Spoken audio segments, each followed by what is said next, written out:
For those of you who don't know me, my name is Jim McDannald. I was a surgically trained foot and ankle surgeon.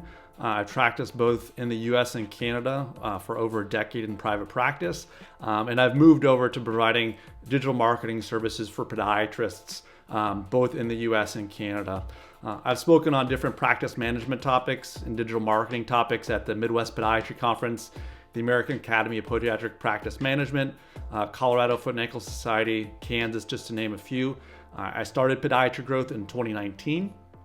And like I said, now I work with my peers and colleagues in order to kind of help them basically plan out and achieve their practice goals through different ways of building an online presence to kind of help them develop a plan so they can achieve the objectives they want to for the practice. So that's a little bit about me. Just a quick overview about what we'll go over today. Really, there's kind of 6 areas we're going to touch on in order to kind of help you build your own podiatry clinic growth plan. That's going to be including, why is it a good idea to create a plan in the first place? Then I'll help you kind of identify your right fit patients for your practice. After which time, we'll kind of get clear on your practice objectives. We'll understand your growth opportunities. Review kind of the online and offline and online efforts that are available. And then we'll kind of put a plan together as far as how you can take action on the things that you want to achieve with your practice.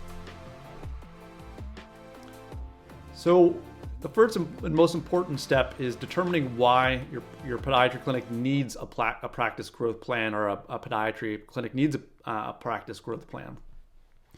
And really, you want to determine your why. What are you trying to achieve, or what is the result you're hoping to accomplish? Because to be honest, it's not a sprint. This is more of a marathon.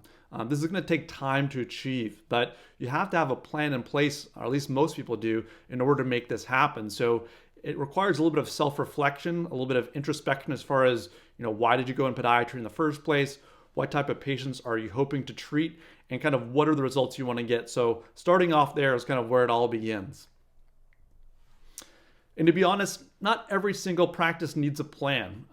If you're part of a big multi-specialty clinic, if you're in a big surgical, like I was in an orthopedic surgical clinic when I was in practice, if you're part of like the VA healthcare system, you may not need a plan. Maybe you have enough internal referrals already. But for those in private practice, or those looking to treat, become kind of the go-to expert in a specific area of podiatry, it is important to have a plan. But just to be completely transparent, not every single person or every podiatrist needs a plan necessarily.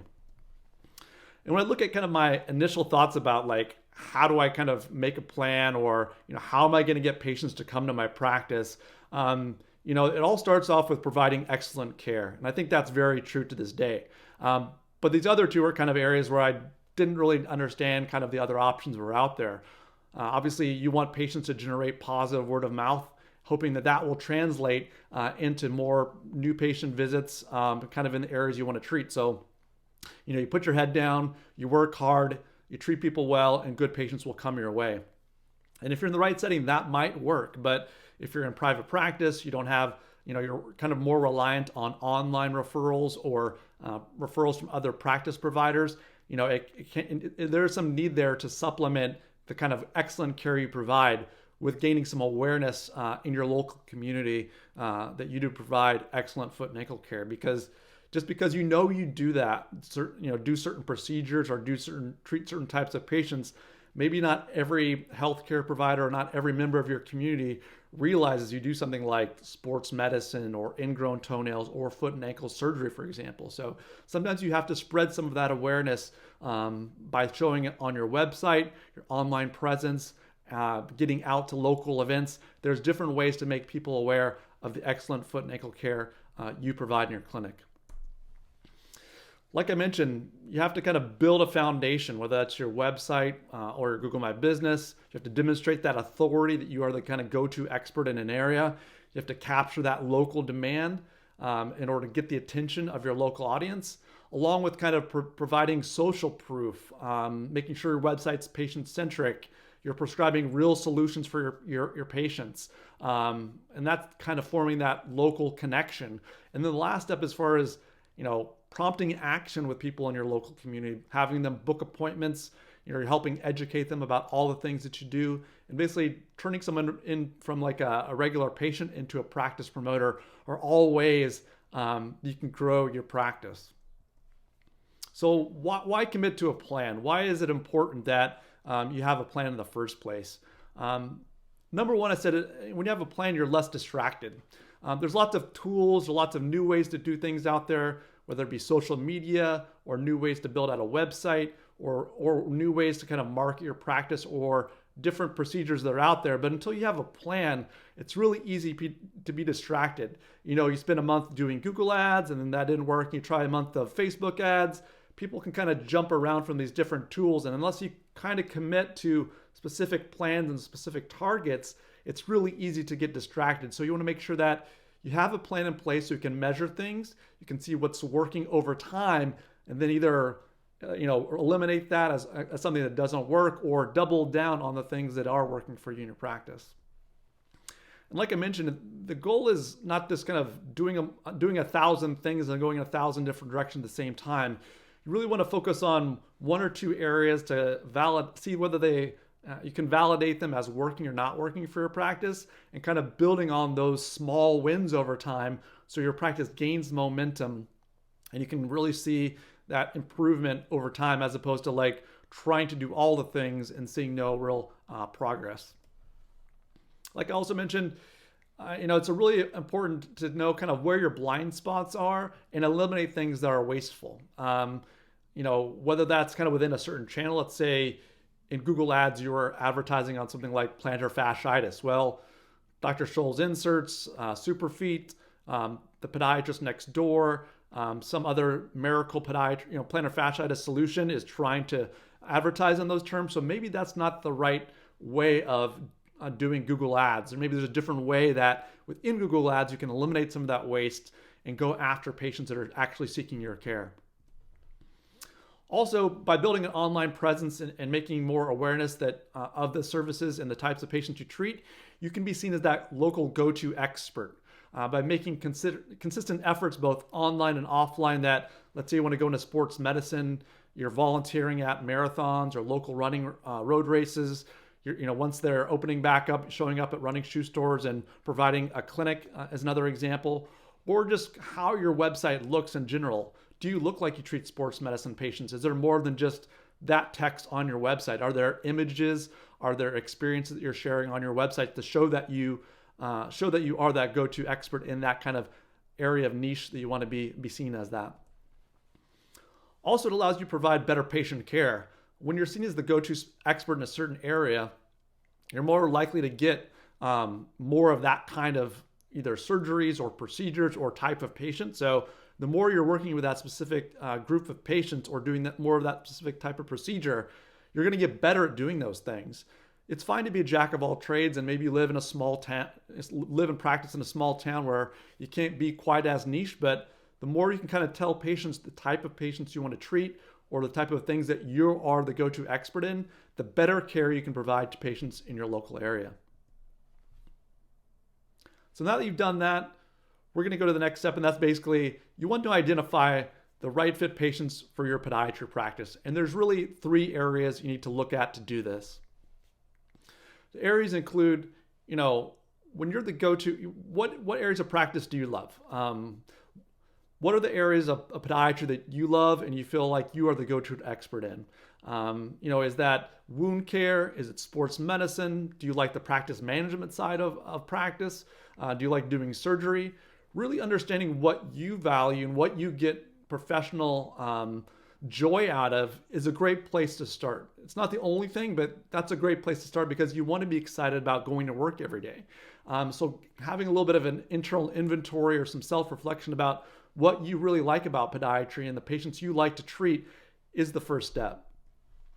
The step after that is, knowing kind of with your experience, your levels of qualification is like, what are the patients you can take care of the best? Not only is it the type of procedures that you can do, but do you like treating, the senior citizens that are still trying to maintain active lifestyles? Are you more into treating pediatric patients? Is it that young professional person training for a marathon?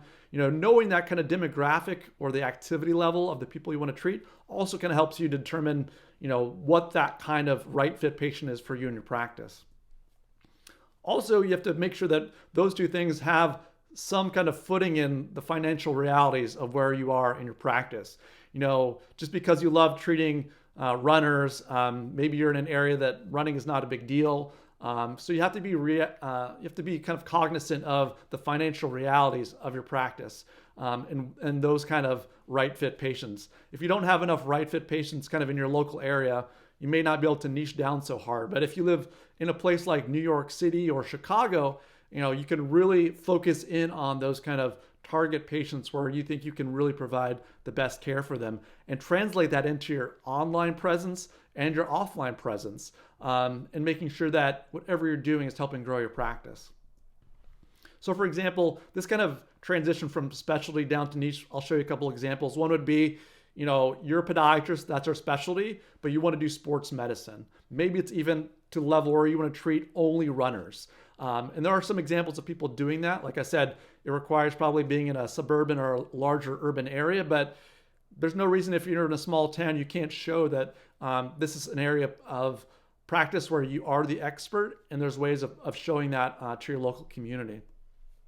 Also within podiatry, a lot of us do surgery. So, not only you're a podiatrist, but you're a foot and ankle surgeon. Does your website show you in scrubs? Does it show you performing procedures? Are there before and after photos on your website? So these things will kind of translate you from kind of being that specialty of podiatry into kind of that area of niche practice where you want to have more patients from. And why I say this kind of right fit patient or niche is important is that you don't want to look like everybody else. This is an example of a website that I pulled up. I can't tell exactly what their area of focus is. I think it's okay to be a generalist and it's okay to treat everything, but when you're putting something into the world, you really want to show yourself, your staff, you treating kind of your ideal patient. There's some runners on this page, or maybe there's a sports medicine angle to the practice, but there's a lot of different treatments and a lot of different symptoms that are on this page that don't really kind of show a potential patient what you are the expert in. Like I mentioned, you want to kind of be the purple cow in this example. This guy named Seth Godin has written a book about this, but you really want to stand out and you really want to show people kind of what you're all about because, whether it's through the images you use and those things, you really want to show them that you are the go-to expert. Because if you're just kind of a vanilla website like every other person or the podiatry clinic down the street, they're not going to know who to choose. So by kind of developing a niche or kind of developing kind of an ideal kind of patient for your practice, you kind of separate yourself from the competition in the local area.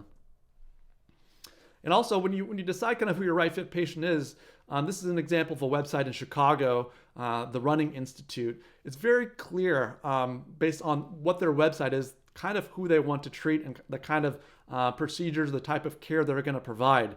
There's no kind of mistaking it from someone else down the road. If you're a runner and you're injured and you see this podiatry website versus another podiatry website, this one's going to speak to you very loudly. And this, like I mentioned, like when you develop this niche or this right fit patient, that doesn't mean you're only going to treat those patients. You need to kind of differentiate yourself from a marketing or kind of an online presence perspective. But if someone calls in with an ingrown toenail or a bunion, you can still treat those patients, but you really need to send a clear message out to the world about who you are and what type of patients you want to treat. So next, we're going to get clear on kind of what your practice objectives are. And that's a really important component because if you're not clear about what you want to do or how you want to accomplish these objectives, it can get pretty confusing. And there's no right or wrong answer here. Maybe you like to do wound care, maybe it's sports medicine, maybe it's surgery, but just knowing kind of what path you want to take or how you want to position yourself is a really important decision or an important component as far as building out that online and offline presence to grow your podiatry practice. And why it's important is you want to align whatever actions you're taking with your objectives. if you're going to do some Google ads or you're going to do some Facebook stuff, you don't want them to kind of have two different messages. Whatever your objectives are, you want to take actions that are going to help move that forward. You don't want to kind of be all over the map, because if there's different ways to kind of go about, achieving these objectives, but you want to make sure whatever actions you're taking are helping multiply that and helping you move down the right path. You're not building both a bridge and a tunnel under the river. You want to make sure that all of those efforts are moving in the same direction. So what are those results that people want to achieve? It's going to be very individual, but there are some examples here. Maybe it's just you want to see more new patients in general. Maybe it's more of a specific type of surgical procedure. Maybe you want to do more bunions or more neuromas. Maybe you want to increase the number of established patient visits. These are all important things. But maybe you want to gain some local awareness amongst a specific demographic. Maybe it's people running marathons or like the seniors in your local area. There's different ways to kind of develop a plan that creates the results that you're looking for. So it's important to establish metrics. If you're not measuring these things, it's going to feel very kind of all over the place. You need to know exactly what you're measuring in order to kind of see whether these things you're doing are making a true impact. So you want to review and determine your current baseline. How are you measuring things currently? What are your current referral sources? How many new patients are you seeing per month? What's the lifetime value of a new patient to your practice? Maybe someone who comes in for surgery that's worth $1,500 to $2,000 for your practice. Knowing these numbers and establishing a baseline is important. So then when you start taking actions, you can see whether they're having a true impact or not. For example, let's say you want to measure new patients. You can measure the kind of request forms, or there's some ways as far as setting up Google Analytics to measure these things. Let's say you're getting 3 new patients a month, what you think is from online, and you want to 3x that, or go to 9 patients per month. Well, what does that mean as far as how are you going to measure that, and then kind of what does that mean on the bottom line? Let's say a new patient to your practice is worth $1,000. That could be a total of $9,000 of additional revenue for your practice per month, or maybe $6,000 more than you're currently doing now. So having a general sense of these numbers is going to help you understand, how much to budget and how much to determine as far as your willingness to kind of move forward with different plans and different options you have to kind of make these things a reality. So what are the different options available when it comes to growing your podiatry practice? Like I mentioned, there's offline plans, visiting podiatry, visiting running shoe stores, working at running events if you're in the sports medicine niche. I'm going to go over you and let you know that not every single thing you do is going to be the same thing as the guy down the street or maybe one of your colleagues from residency. There's going to have no perfect kind of mix of these different things, but once you know what these 5 kind of pillars are, you're able to kind of grab that attention, create that connection with potential patients, and then kind of create some action from your prospective patients. When they take action, they're visiting your practice and becoming an important component of someone you can take care of in your practice. So in my mind, there's basically 5 areas that I call the elements of an online presence. That includes the foundation, discovery, your communication, reputation, and promotion. So the first area that we're going to look at is your clinic website and your Google My Business page. So your clinic website is basically your clinic's first impression when someone jumps from Google or somewhere else over to see what you're all about. It can extend the professionalism of your practice and really shows them what you are the go-to expert in. And hopefully it'll build trust so they'll feel the need to make an appointment with you. When we make a clinic website, it's really important that it shows you taking care of your ideal patient. It's focused on the patient and their problems and not reading like a resume for you and your practice. It's okay to show them where you went to residency and things in your bio, but you really want to focus on what the patient needs and you kind of treating your ideal patient. And mostly you want to show and don't tell, meaning great photos go a long way and are more important than long paragraphs of text. So You want authentic, real photos of you treating your ideal patients on your website. Also on your website, you want these kind of clear calls to action. Do you have your phone number prominently up in the upper right-hand corner of the website? Do you have buttons that say request an appointment? And are you kind of making sure that other buttons are not getting in the way? You're not having social media buttons and other things that are basically acting like an exit sign. You want people to stay on your website, either call your clinic or make an appointment when they visit. The next part of the foundation is your Google My Business page. You're probably familiar with that. That's that area that's right here on your Google My Business page. So anytime you click, you type in your name or your clinic's name, your Google My Business page is going to show up. And this is, a first impression that happens even before they visit your clinic's website, because Google wants to keep people on google.com for as long as they can. They can click here to visit your website. They can call your clinic directly. They can sometimes even click to make an appointment. So this Google My Business profile is very, very important these days. These are really important because it contributes to these zero-click searches where people look at your Google My Business profile and decide right then and there whether they think you are the right podiatrist to come and see. So that's the first step. The next step is basically discovery. Now that you have your foundation built, how are people going to find that you provide, care to different demographics of people, the procedures you provide, and the diagnosis you take care of that they may not have realized before? So the first step is Google search, right? People are going to search plantar fasciitis Milwaukee or plantar fasciitis Chicago, and maybe they're going to search podiatrist near me. And you and your practice really need to show up here.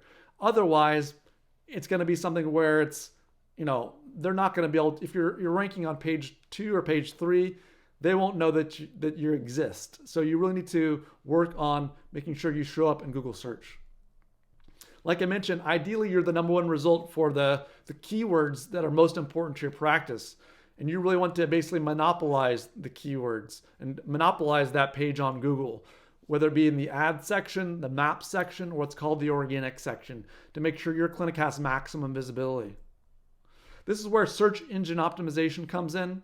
This is the way that your website kind of ties to Google, and it's the way you build out your website to make sure that it shows up in that map section area and also ranks as high as it can in the organic section.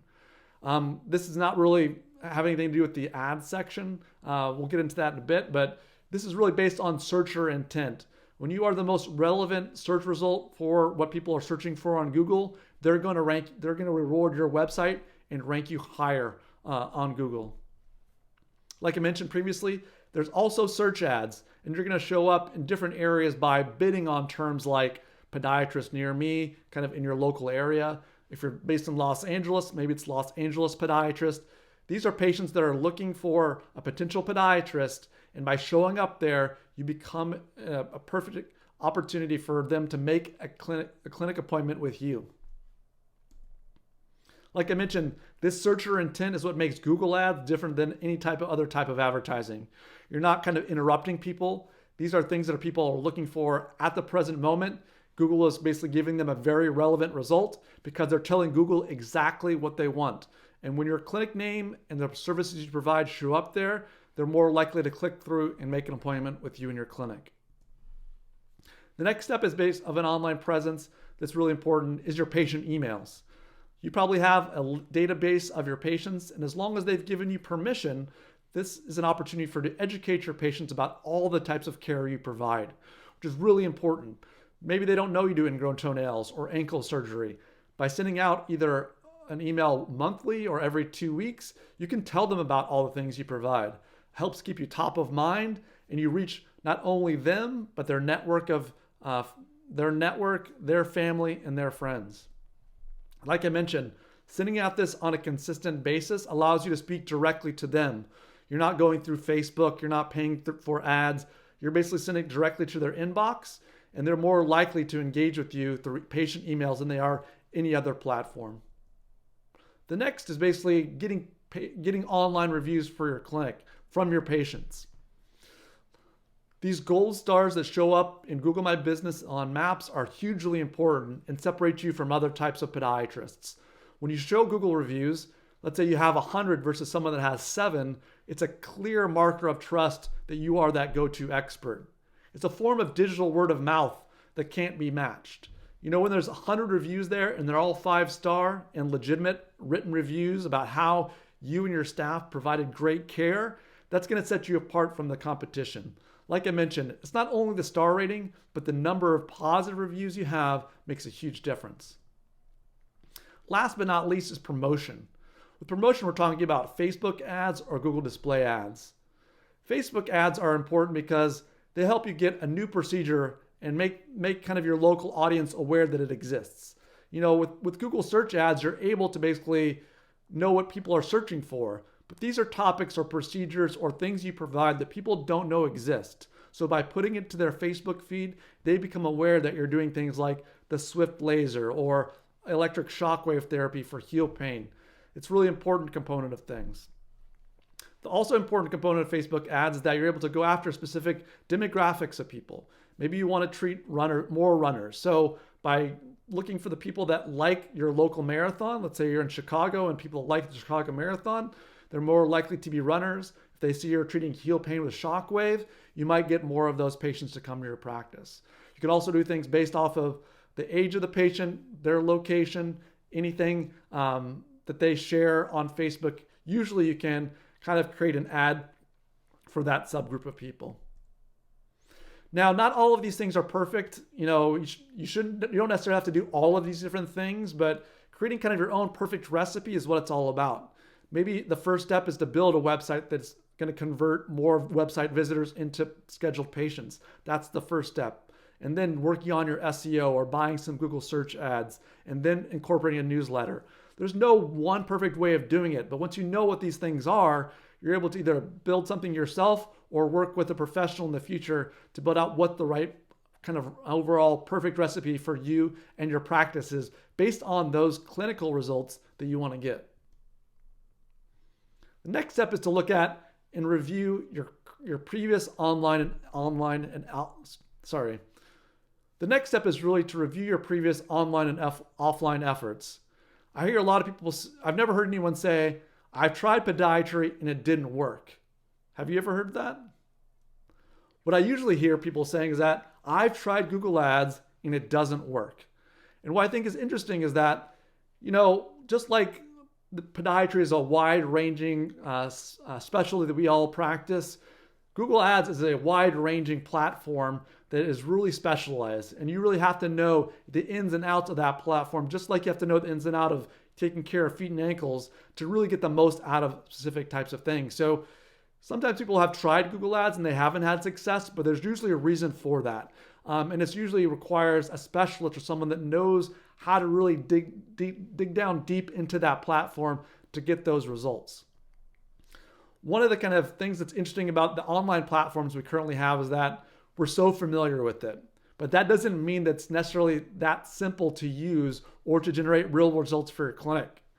It's great that we know how to use Facebook or Instagram or Google. We all use these in our personal lives, but we're going to try to get a specific business outcome from these different channels.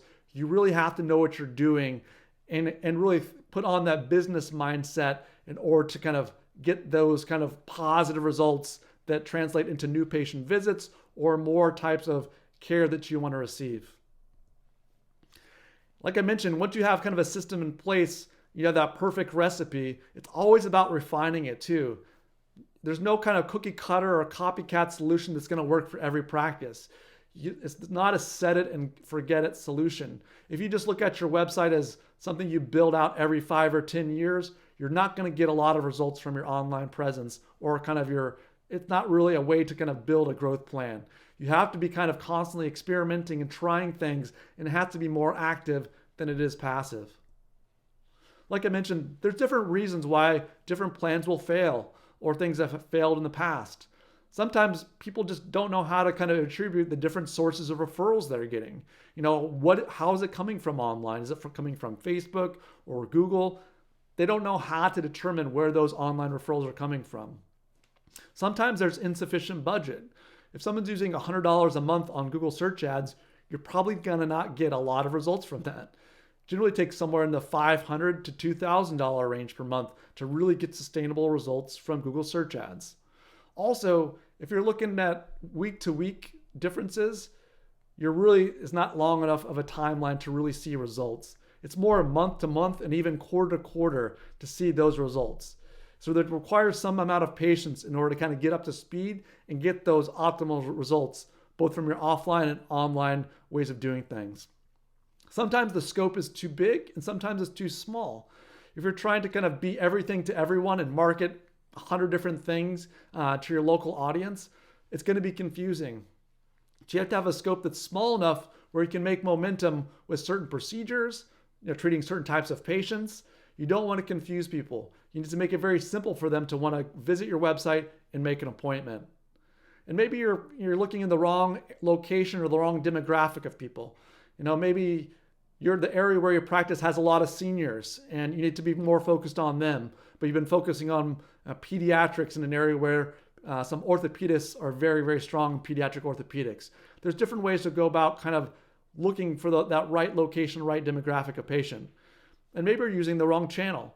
Maybe you live in an area with a lot of seniors and they don't even use online marketing. It's more about a local newsletter or being in a newspaper or being something that they see as an area where they trust the information provided.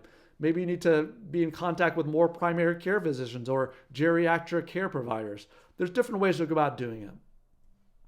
And then you need to evaluate results. You really need to have a process in place in order to determine whether your system or your process is working. It takes in-depth analysis to do this, whether Google Analytics for an online way or measuring things in an offline way that makes sense. Also, it's important to change things over time. Like I said, you don't want to change week to week, but if things aren't kind of 2 or 3 months making progress, that might be a sign that a slight change in strategy is needed. But once you find things that are working, it's important to double down on those investments. What I see sometimes is that people get benefits from utilizing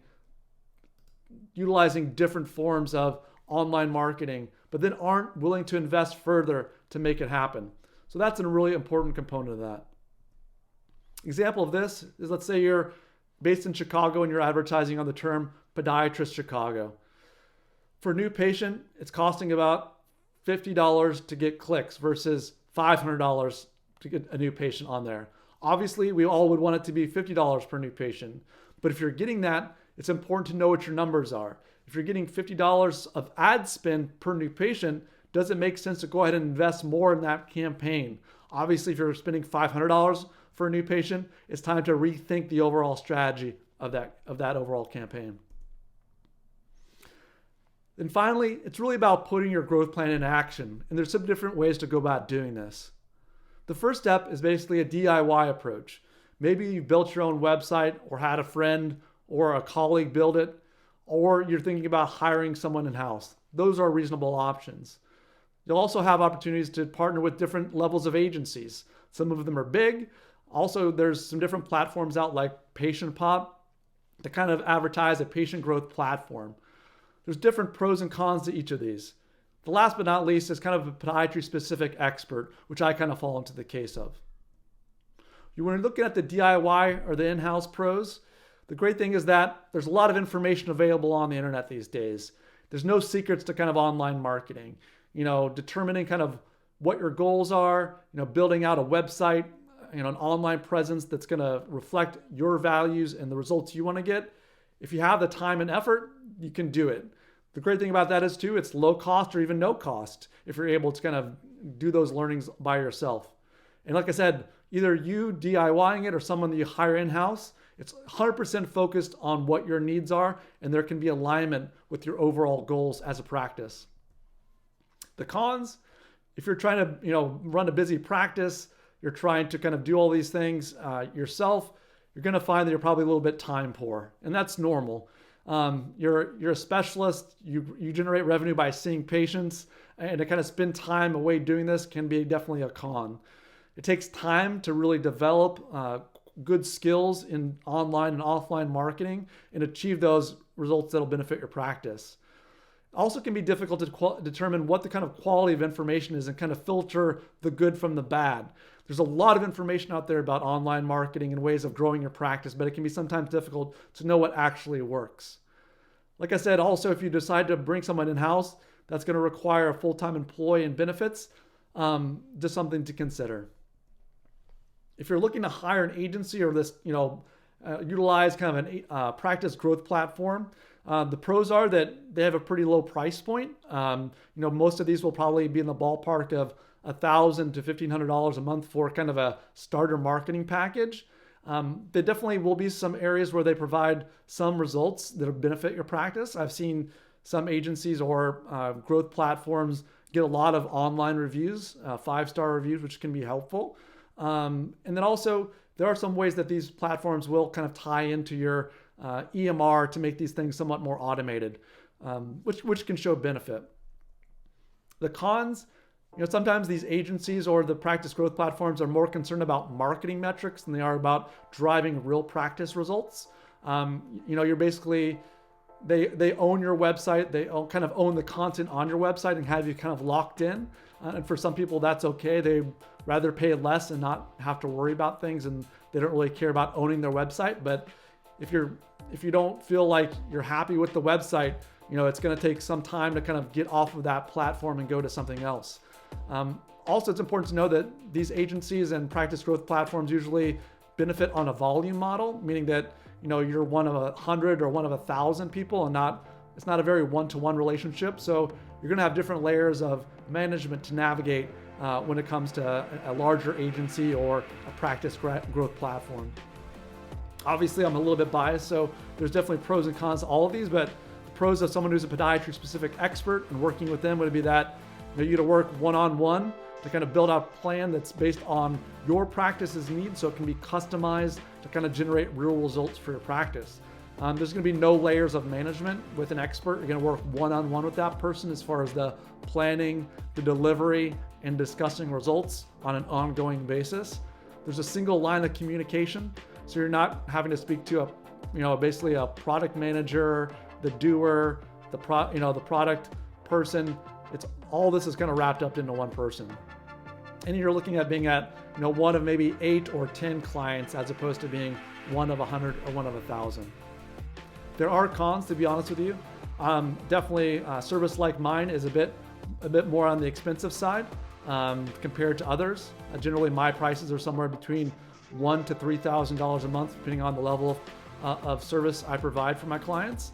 And it does require a bit more communication and coordination, in order to customize it and make sure it's exactly, determining results and that they're turning into real kind of traction for your practice. In order to grow things in a way that is most beneficial, there has to be an open line of communication to make sure that we're doing the things together and we're walking in lockstep to make sure we're achieving those clinical objectives.